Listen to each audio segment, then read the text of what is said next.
Find out why I get sarcastically called out in the post-race lobby. Hi there, Dead-Eye Delboy here, back with another video, and in this one we are jumping into the Group 4 cars, Road Atlanta Daily Race B. It's 5 laps, it's basically a sprint on hard tyres, and it has the makings of chaos.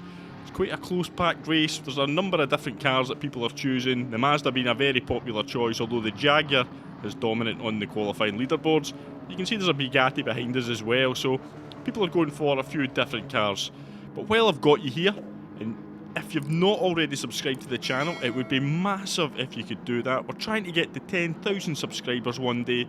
We're actually getting more subscribers than I thought recently, so we're well over 7,000 subscribers, so I thought maybe 8,000 subscribers by the end of 2024 would be possible. It might be more than that, but I would just like to say a massive thank you to everybody who has subscribed recently and helped support the channel. It means a lot, it absolutely does. I say that with the utmost sincerity. It's quite overwhelming, I would say, the support that we're getting at the moment, so thank you. But back to the action. You can see here I was being a little bit cautious. I hadn't done any racing this week, and I jumped onto my US account because I just wanted to sort of see what the race was like in the mid-pack. You can see we've got a good run up the hill here.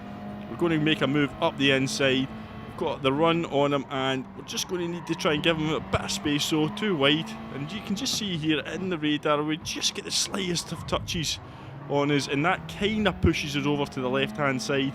We make a bit of contact, but it's one of these things. It was a bit of a racing incident, so normally I would have probably considered giving the position back, but in these situations, you know, there's nothing you can do. I know it wasn't my fault that we contacted, but you know, you just got to make a decision. We're on a big long straight. If I slow up, we both lose the slipstream, so we just continue on.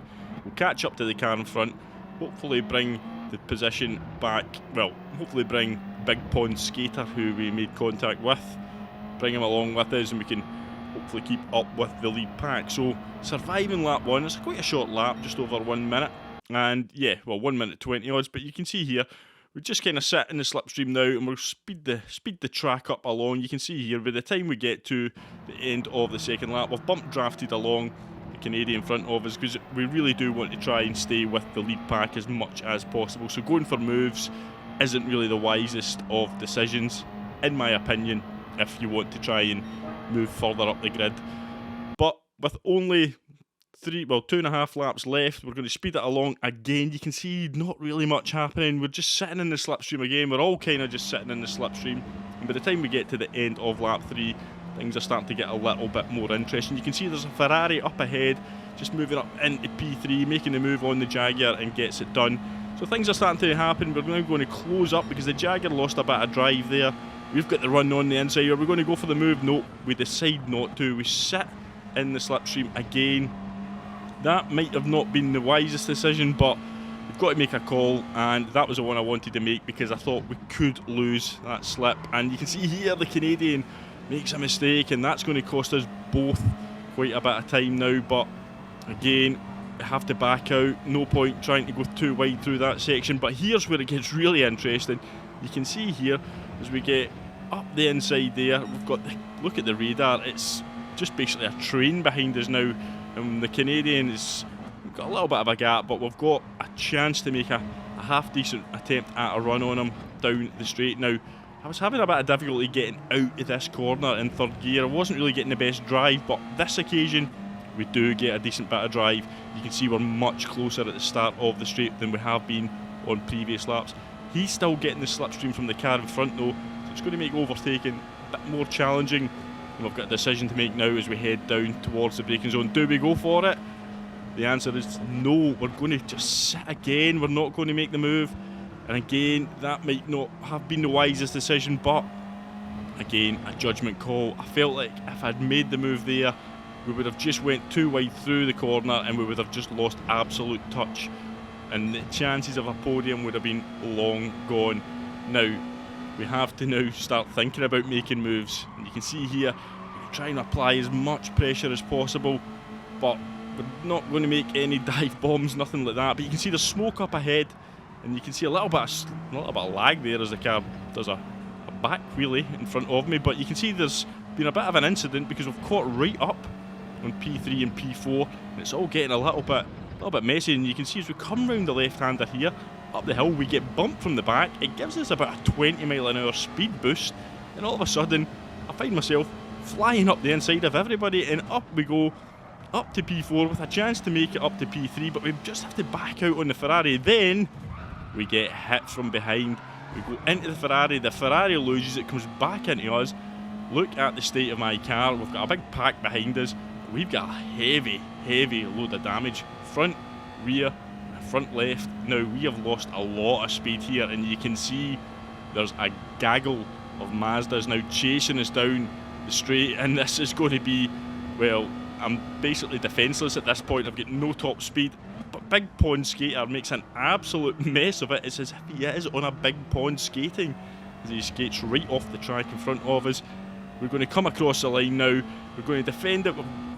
The damage is now repaired itself. We've got the speed back, and across the line we come and take an unexpected podium from that. Now, that was a chaotic last third of the last lap. You can see as soon as we get into the lobby, I start, you know, typing out to let the guy know that I did not hit him. I got punted into him. Before I could send a message, he was already on me. The old sarcastic, thanks for the clean race. So he had made up his mind about what had happened, but I've asked him to check the replay. Hopefully he did, because you can see here what happens. We get punted from behind. It gives us, like I said, an instant 20-mile-an-hour speed boost, and it's a fantastic run up the inside. They must have wondered where I was coming from and where I'd got this speed. That's where we got it from, the old pinball physics helping us out. But here we go, we get punted there. It's nothing intentional, it was just enough of a hit to send us into the Ferrari unexpectedly. He'd already been hit just before that. That was the kind of messy part of it that we'd seen, and he was probably quite annoyed. You can see there as we get hit, and he's just all over the place now. And I do feel sorry for him, but there's absolutely nothing I could do about that. It was not my fault. I'm pleading innocence on this. But here we go, the Bugatti. I will look back in the replay, and I couldn't believe what I was seeing. It's as if he's just decided he's got a 1 second penalty, and he's going to just take names and check them off, because look at this. He's taking no prisoners as he comes up towards the penalty zone. Now, he's going to drop back, but I think he just decides he's going to try and take as many people out before the penalty zone as possible.